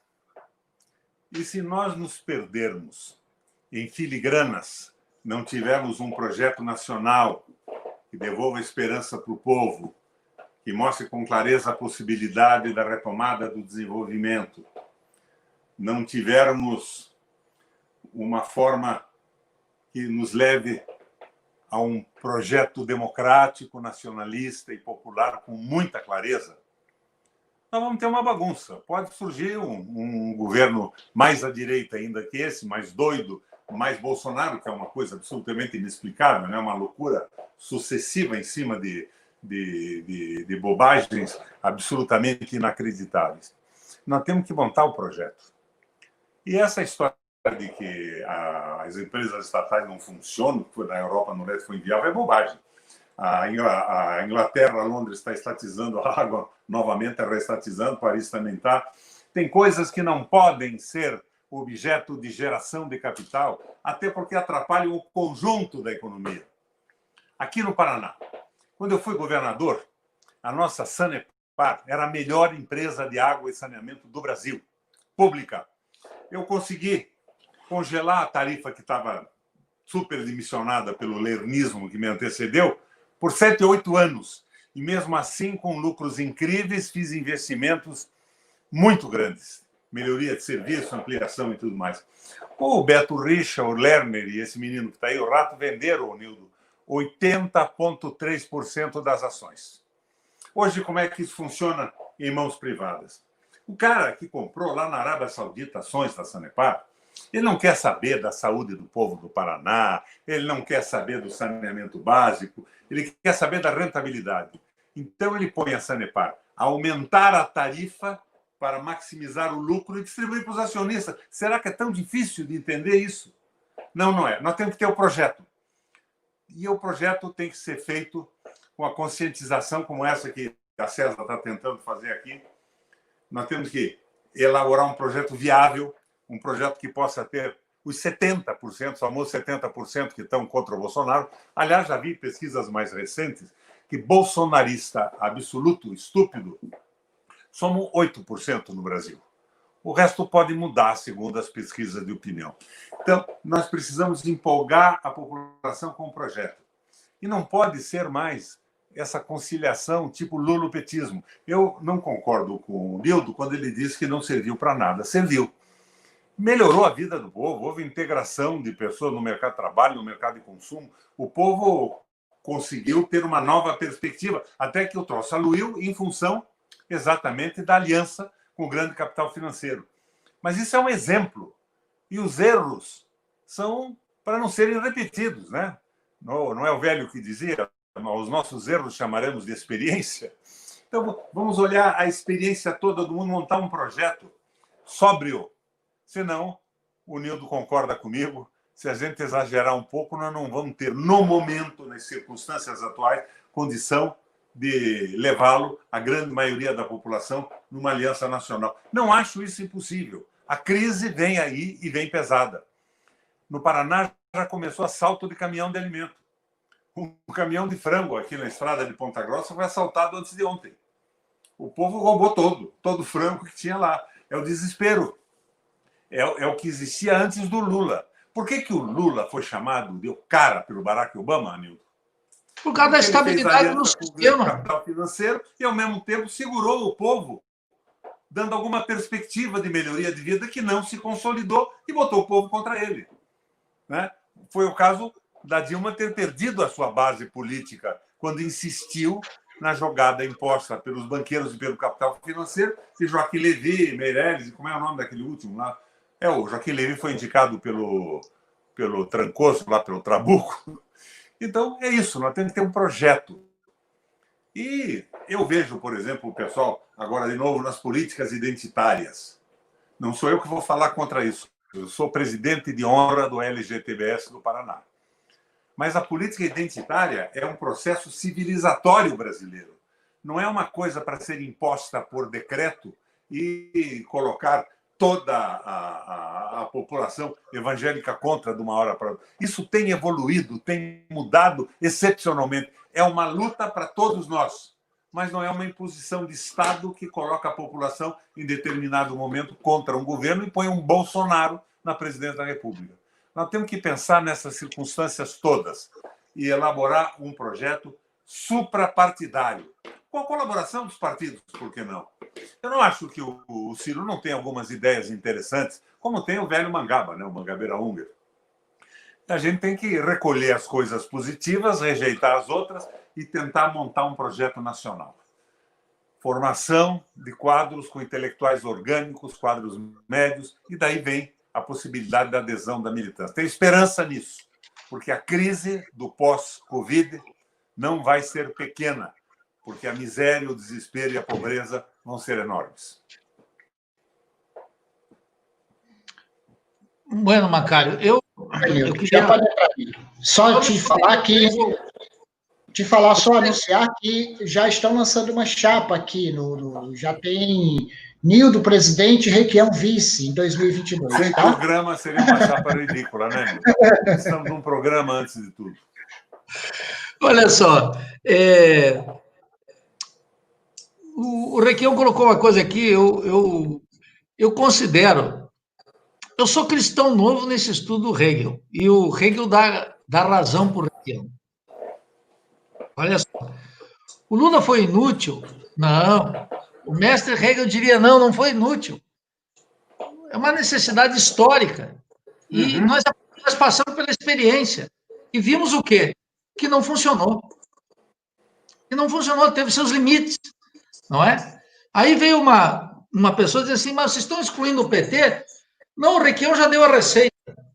Chama lá a Gleice, a dona Gleice, que é aí conterrânea do Requião, e diz para ela o seguinte, olha aqui, vamos fazer a reforma agrária, vamos reestatizar as empresas, vamos fazer uma política externa independente. O programa é esse aqui. Vocês querem? Querem. Se não querem, estão fora. O que o Brasil não admite mais é a ambiguidade, é a safadeza, é o engano. O Brasil não admite mais isso.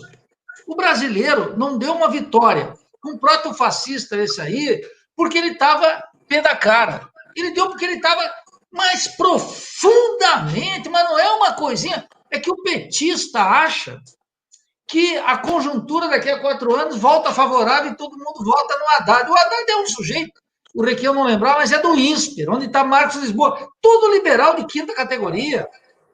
Se é para trazer o Haddad, deixa o Bolsonaro e o Guedes. O INSPER, o Marcos Lisboa, é pior que o Guedes. Pior, estou de pleno acordo.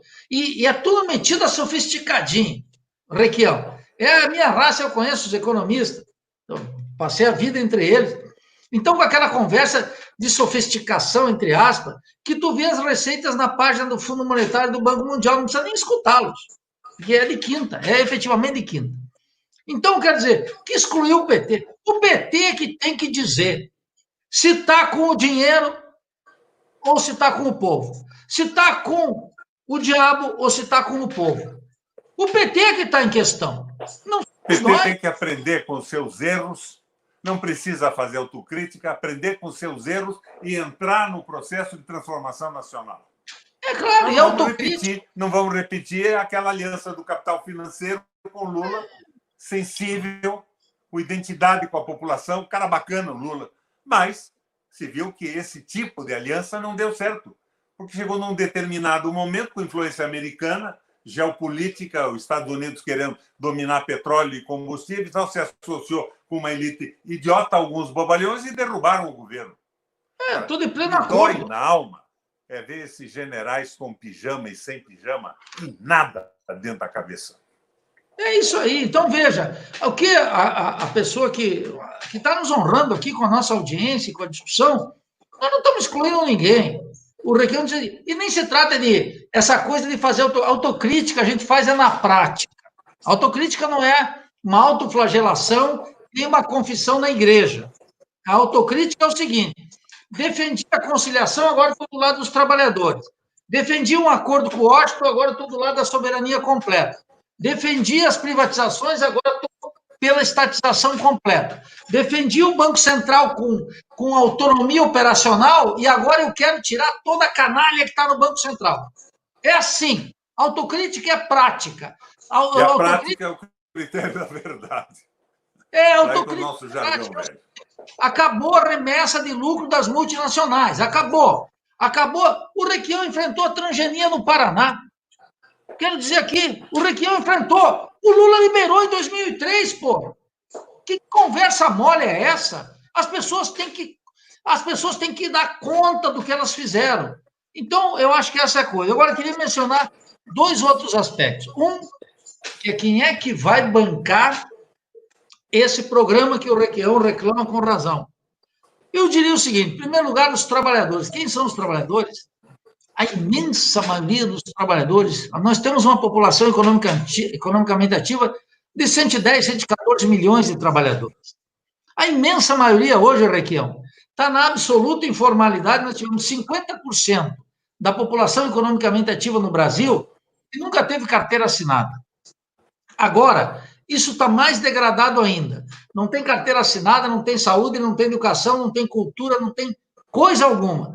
E milhões ganham até R$500 por mês, menos do que os 600 que aquele covil de ladrões aprovou.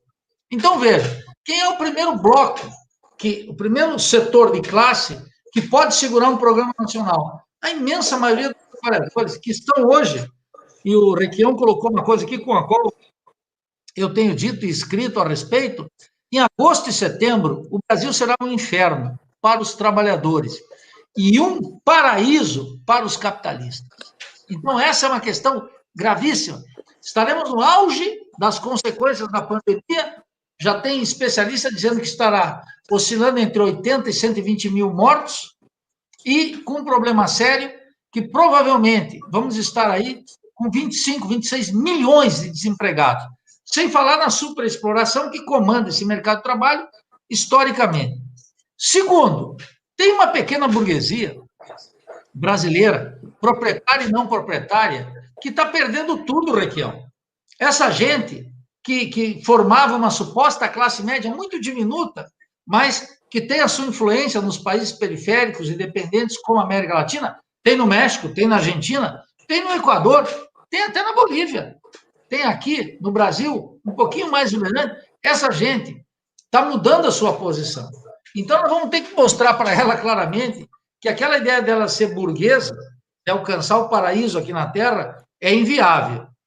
E aí, nós vamos ter que discutir o seguinte: esse bloco é o centro de uma grande transformação. Quem é que vai estar no centro da transformação? O protagonismo da classe trabalhadora. Eu não tenho dúvida nenhuma disso. A centralidade dos trabalhadores, nesse período, é o fundamental, é quem produz a riqueza. O Requião já deu na entrada dele aqui. Não é preciso ler os 3 tomos do Capital para saber disso. Quem é que produz a riqueza? São os trabalhadores. Quem é que tem que manter essa riqueza aqui? São os trabalhadores. Nós vamos ter que reconstituir, no Brasil, uma referência social crítica. Essa referência social crítica não pode ser dos empresários, não pode ser das classes médias que oscilam, só pode ser daqueles que estão inexoravelmente casados com a riqueza, com a produção e com a pátria, com o nacionalismo, que são os trabalhadores. E queria dizer uma coisa aqui para aqueles que perguntaram sobre o povo armado. Veja, uma revolução, nós não temos que fazer o fetiche aqui da luta armada. Vou dar uma explicação muito clara na dimensão latino-americana, no Centro de Estudos Latino-Americanos.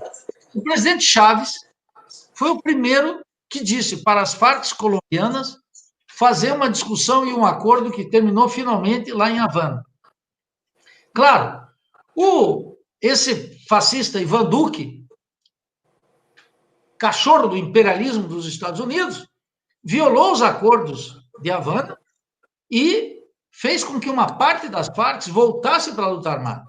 Mas o Chávez disse muito claramente, e com o apoio do Fidel: olha, a luta armada, nos termos dos anos 60, não é possível mais.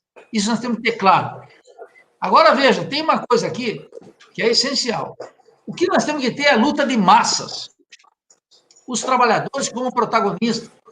O povo como o próprio Trotsky definia, Lenin também, e os clássicos do marxismo, Ho Chi Minh e Mao, e todos eles. O que define uma revolução? A entrada das massas na política. O lulismo foi o confinamento das massas, nas ilusões, em programas sociais muito modestos, e tudo isso que a gente já conhece, que fracassou, não vamos gastar mais saliva com isso. As massas na política. As massas na política têm que estar identificadas com um programa radical de transformação. Esse radical não é um programa abstrato, radical. Está na raiz dos grandes problemas nacionais. Então, nós precisamos de uma política externa independente. E eu diria, uma política externa anti-imperialista, muito claramente estabelecida. Segundo, nós precisamos fazer a auditoria da dívida interna e discutir claramente que esse rentismo acabou. Nós temos que retomar por completo. Nada de soberania do Banco Central, isso fica sob a atuação direta do presidente da República, porque não é essa canalha que ocupa o Banco Central que é votado. O povo não gosta de parlamentarismo no Brasil. Eu vi essa semana aí o Fernando Henrique Cardoso quase derramando lágrimas, porque nosso povo não é parlamentarista. O nosso povo é presidencialista. E é muito bom que seja, porque essa canalinha que está aí não tem chance. O Requião conviveu, sabe o que é aquele covil do Congresso Nacional, porque o Requião sempre foi minoria lá, absoluta minoria. E para conquistar uma que outra coisa, tinha que fazer um esforço supremo com apoio de massa. Então, nós temos que entender isso. Essas grandes transformações, nós vamos ter que tocar. Nós vamos ter que tocar na estrutura da propriedade, rural e urbana. Nós vamos ter que ter uma agricultura voltada para o mercado interno. Eu fico estarrecido. O Requião falou aí. Requião, você deu uma informação aqui extraordinária, que começaram os saques, que eram muito típicos lá nos anos 80. Você lembra? Agora, veja o seguinte, os exportadores de soja estão com a vida mansa, porque com a desvalorização cambial, o volume de exportação aumentou. A safra está sendo rigorosa e hoje o governo soltou aí o crédito agrícola pelo Banco do Brasil, Requião, quase 300 bilhões. O grosso vai para a agricultura de exportação. E em setembro e agosto, o nosso povo estará passando fome. Um programa tem que tocar nessas coisas, não vai ser conversa mole de economistazinho que vem com a questão o Ciro, que fica falando dessa bobagem de superávit fiscal. Um sujeito que diz que a vida inteira nunca teve um dia de déficit, não aprendeu a lição básica. Um déficit, um superávit não é bom em si mesmo. Depende. Um superávit pode ser péssimo, como pode ser bom. Um déficit pode ser péssimo, como pode ser bom. Depende do programa. Então, essa conversa do Ciro, que vem para... Olha, não estou encrespando com o Ciro, mas está virando um lulista. Então, nós temos essa tragédia, nós temos que discutir. Eu queria dizer o seguinte, para não desviar do erro. Esse negócio do conflito militar, nós podemos ter numa Revolução Brasileira um momento militar da Revolução. Mas isso depende da primeira variável, que é que o Requião colocou aí, o grau de consciência do povo. Porque dependendo do grau de consciência do povo, os combates de natureza militar podem ser muito pequenos, como podem ser muito estendidos. As Forças Armadas vão manter a sua hierarquia controlada pelo Comando Sul dos Estados Unidos, a famosa Escola das Américas. Nós vamos aceitar, Requião, que nós tenhamos lá um general sob, sob comando dos Estados Unidos. Fazendo ordem unida pela manhã. Ora, isso é uma vergonha. Nós vamos ter que discutir com os militares brasileiros, dizendo que isso é inaceitável. Então, o que eu quero mencionar aqui, não vamos antecipar fatos. O que nós precisamos é um programa da Revolução Brasileira, como eu chamo, o Requião da outra dominação, mas aí nós vamos... Nem vai ser eu e o Requião e o Macário aqui que vamos ensinar. Isso é um movimento concreto do povo, na medida que o povo se envolve nisso. Numa discussão que não é uma discussão de acadêmicos, de intelectuais ou de políticos ou líderes, é uma discussão que tem que envolver a maioria do povo. Eu acho que nós estamos caminhando. A crise colocou algo fundamental, que é acabar com a empulhação na política, com a conciliação de classe na política, com a mentira, com o cinismo. Os políticos agora vão ter que dizer a que de fato vieram. Esse é um momento crucial, Macário. Requião, eu digo sempre, onde eu vou. Raras são as gerações, Requião. E você aí, disse que está transformando num octogenário agora, em breve. Você viveu muita coisa no Brasil. E você sabe que uma conjuntura como essa, nós vivemos em 64. Digamos, dramática, de opções estratégicas. Nós estamos nos aproximando, de maneira cada vez mais acelerada, de opções estratégicas. É nessa hora que nós vamos ver do que nós somos feitos. Eu não diria que é uma situação dramática, e nem ordenada pelo azar. Feliz das gerações, que no nosso curto espaço da vida tem a possibilidade de viver uma situação que pode nos colocar numa situação de redenção da nação e dos trabalhadores. Isso deve ser saudado. Não é por nós, não somos nós que governamos o mundo. O mundo coloca as condições, nós atuamos sobre eles. Eu acho que aqui nós fizemos um bom exercício, Macário, de uma discussão. Fazia tempo que eu não conversava assim publicamente com o Requião. Foi um prazer imenso ver o Requião aí firme ao pé do canhão, com lucidez de sempre, com os compromissos de sempre. Queria também desejar a toda a equipe aí do Cesla, do Ceará, de Fortaleza, de todo mundo, força máxima nesse projeto. As coisas estão avançando, não há razão nenhuma para desespero, para jogar toalha, para achar que... Eu estou cada vez mais consciente de que nós estamos numa hora decisiva. E vou dizer, né, mesmo dessa diversidade toda, eu estou muito otimista com as possibilidades. Porque eu fico lembrando, Requião, os textos do Engels e do Marx sobre as revoluções europeias de 48. Os trabalhadores perderam tudo lá. E os pais do marxismo diziam o seguinte: mas aí, perderam tudo? Ele falou, mas perderam uma coisa das mais importantes. Perderam as ilusões.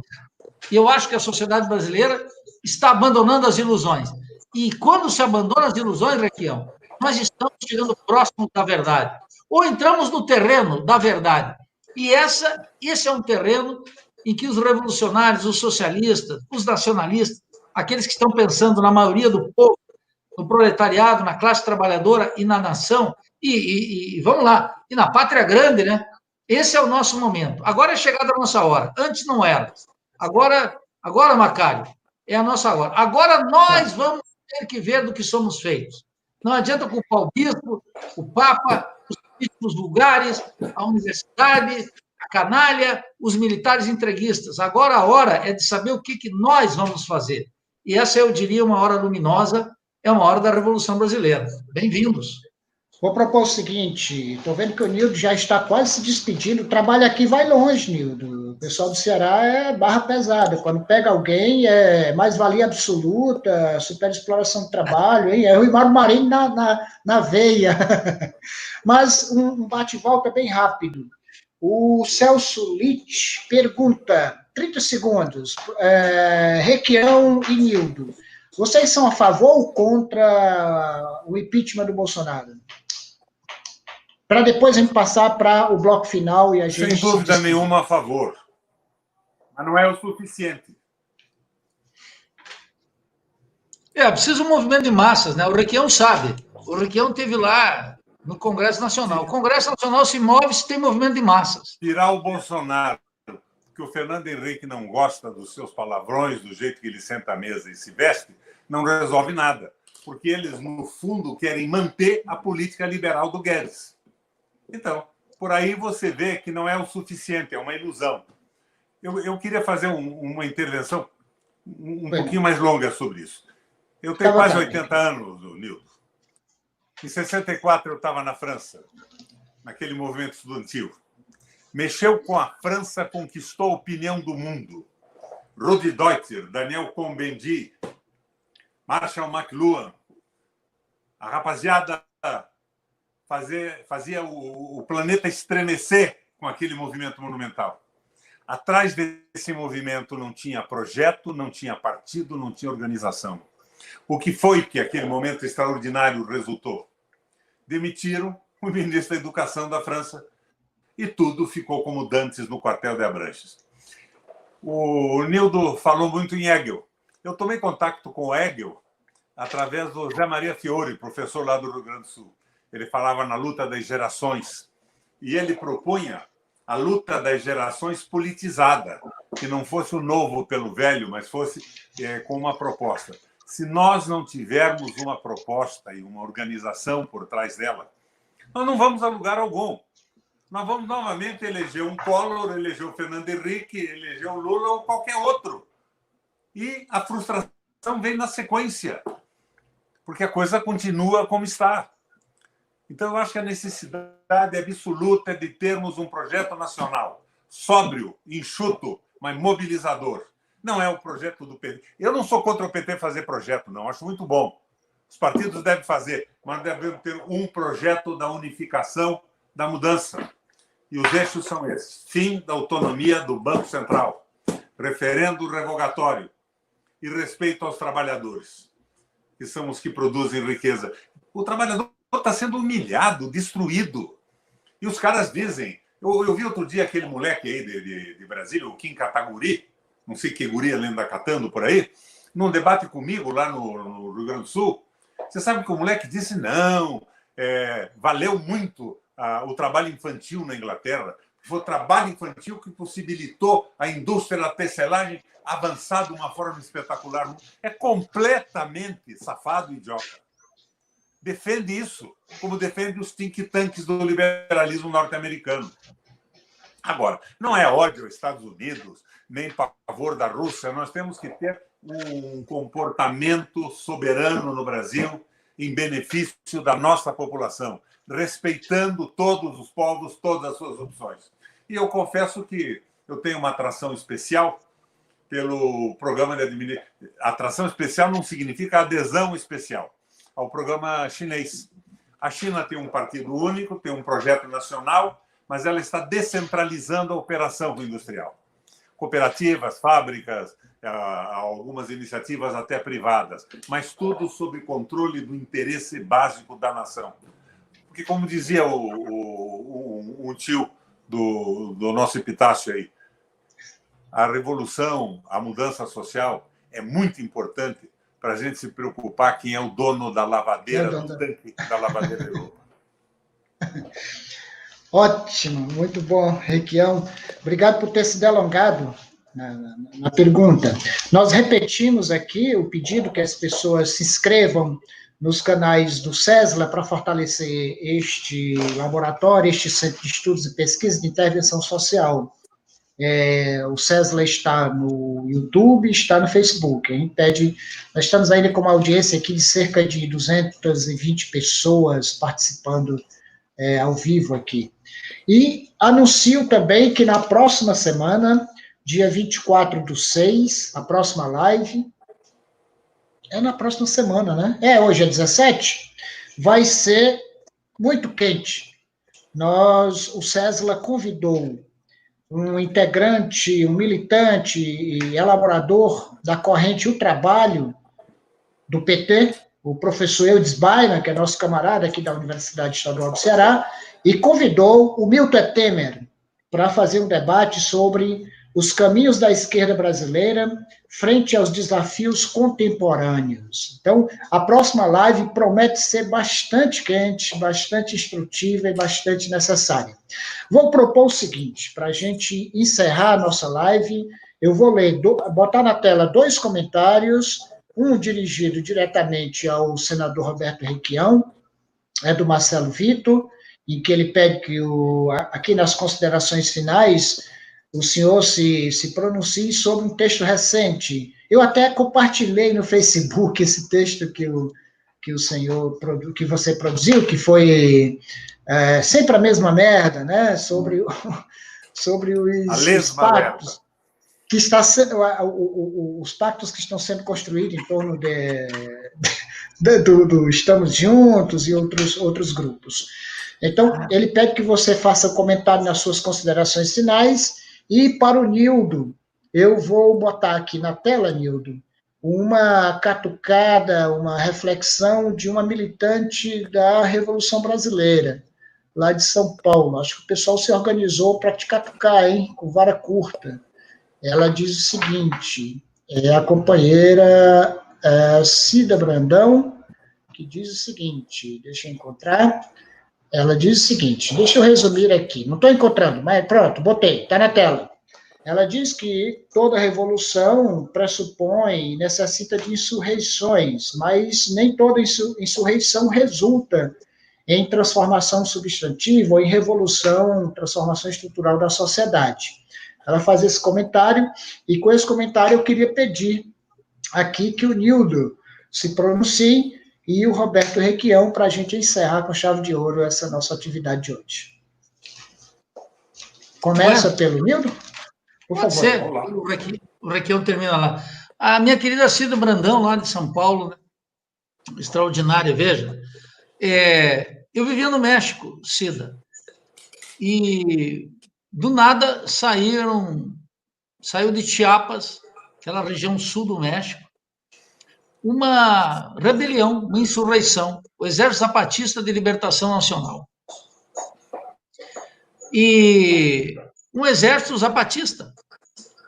O governo tentou, até buscou, com o apoio de ex-guerrilheiros da Frente Farabundo Martins, entre os quais o Joaquim Villalobos, até bombardear, mas observou que não ia conseguir exterminar e que o dano ecológico e popular e vida seria gigantesco e teve que abrir. O que significa? Que uma insurreição abriu uma crise mexicana que finalmente liquidou com o domínio do Partido Revolucionário Institucional que governava o México por 72 anos. Mas aquela insurreição não era capaz, embora vinda de um exército zapatista de libertação nacional, de transformar o México. Porque o México não pode ser transformado pelos indígenas, a despeito de ser 25% da população. É um país gigantesco, tem que ser transformado pelo povo mexicano. E num país que tinha revolução. Agora, vamos ver o seguinte. O caso da Venezuela.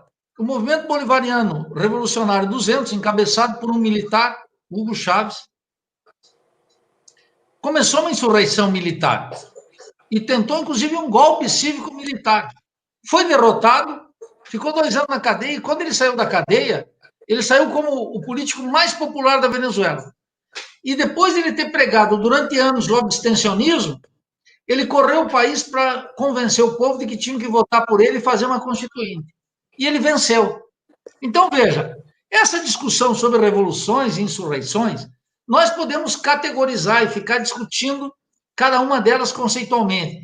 Mas o mais útil agora, Cida, é pensar nas condições concretas brasileiras. Não está dada a possibilidade de uma insurreição popular. E o que nós temos aqui é uma lenta transformação cada vez mais célere do que eu chamo a Revolução Brasileira. Ela apareceu para nós na forma de uma contra-revolução, encabeçada por um proto-fascista Bolsonaro e conduzido nos assuntos de Estado e da economia pelo ultraliberal Paulo Guedes. Antes do que restaurar as virtudes republicanas e a legitimidade da ordem burguesa, o que esse governo está conseguindo é acelerar um abismo social para o nosso povo e acelerar também as contradições de classe, que estão cada vez mais gritantes. O exemplo do Paraná, de assaltos à comida, isso vai ser uma regra no Brasil a partir desse ano, do segundo semestre. Não tenha dúvida. As pessoas não são ovelhas. Elas vão se rebelar. Agora, para isso é preciso 2 coisas, né, Cida? É preciso lugar, eu estou de acordo com o Requião. É preciso ter um programa. E é preciso ter uma vanguarda política. Que vanguarda é essa? É isso que nós estamos discutindo. Qual é a vanguarda política capaz? O Requião disse aqui, nós temos que criar quadros médios, intermediários, e é isso que nós estamos fazendo na Revolução Brasileira. Mas é preciso criar essa vanguarda política, porque os sindicatos hoje estão se mostrando débeis para essa função. E os partidos políticos não estão interessados nisso. Os partidos políticos hoje estão interessados numa única questão: a filiação ao calendário eleitoral e disputar dentro das regras do jogo. E o poder? Oi? E o poder, e os empregos. E isso. Agora, eu tenho dito sempre, minha querida Cida, quem quiser pensar em governo vai ter que pensar agora em um projeto de poder. Quem quiser manter governos vai ter que ter um projeto de poder. Poder para as classes trabalhadoras, pensar em termos das grandes classes sociais. Eu acho que... Eu continuo dizendo, Cida, que eu estou cada vez mais animado com a situação. Agora nós estamos discutindo coisas reais, opções reais. Não são seminários acadêmicos, não são disputas eleitorais. Ainda são na forma, mas já no seu conteúdo, elas estão animadas por uma dinâmica social que é de um mega conflito social.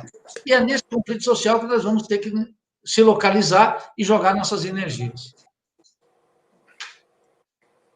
Vamos lá? Senador Requião, por favor. Eu fiz escrevi um artigo sobre, naquela frente juntos, do Fernando Henrique, do Huck, que participou o meu amigo Dino, algumas pessoas por ingenuidade, outras por picaretagem e oportunismo. A impressão que eu tinha é que eles queriam concorrer àqueles prêmios de eletrodomésticos que o Huck dava no programa dele. Não diziam nada, era uma coisa completamente vazia. Então, a proposta que eu fiz foi uma proposta para ser discutida, mas o eixo dela era o seguinte: primeiro, revitalizar o processo civilizatório em relação ao direito dos trabalhadores, que são a coisa mais importante que tem na sociedade. Segundo lugar, diminuir, fulminar o poder de comando do capital financeiro, que é pior do que o capitalismo velho existente. O capital financeiro não produz nada, não produz o botão de uma roupa, uma cueca, uma calça, uma peça de uma máquina. Ele está girando e, fundamentalmente, refinanciando dívidas públicas que ele instalou num determinado momento com a força dos órgãos internacionais, dos fundos monetários e tudo mais. E, em terceiro lugar, investimentos pesados do Estado, como fez os Estados Unidos para sair da recessão, como fez a Alemanha para sair da recessão e como fez, mais recentemente, o próprio Obama. Quando a General Motors quebrou por corrupção, ele não brincou de Sérgio Moro, botando milhares, centenas de milhares de trabalhadores na rua. Ele interviu, estatizou a General Motors, botou ela para funcionar de novo, e depois partiu do princípio que não é obrigação do Estado fazer automóvel e reprivatizou. Mas nós temos que ter investimentos pesados do Estado. O resto é para discutir. Se nós começarmos a alongar um projeto, nós estamos tirando do conjunto da população, dos movimentos e das opiniões, a obrigação, a tarefa e o direito de ajudar a formatar isso. Senão, nós vamos para a Revolução Estudantil Francesa de 68. Grande barulho e não se resolve nada. E foi um movimento de descontentamento, essa espécie de luta de gerações, mas que é uma luta de opinião. Sou contra tudo isso que está aí. Mas sou a favor do quê, porra? De nada? É evidente que daí o oportunismo, as redes de comunicação, o dinheiro do capital financeiro vai acabar definindo os destinos do Brasil. Valeu, gente. 3 horas de conversa aqui. Eu e o Nildo estamos dormindo já no... Bom, o exemplo que principalmente você deu aqui, que é um homem que está chegando aos 80, você falou,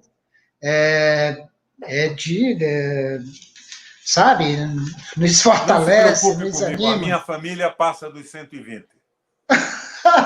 Vamos ter muito tempo, então, pela frente. Que bom que vamos ter, uma esperança.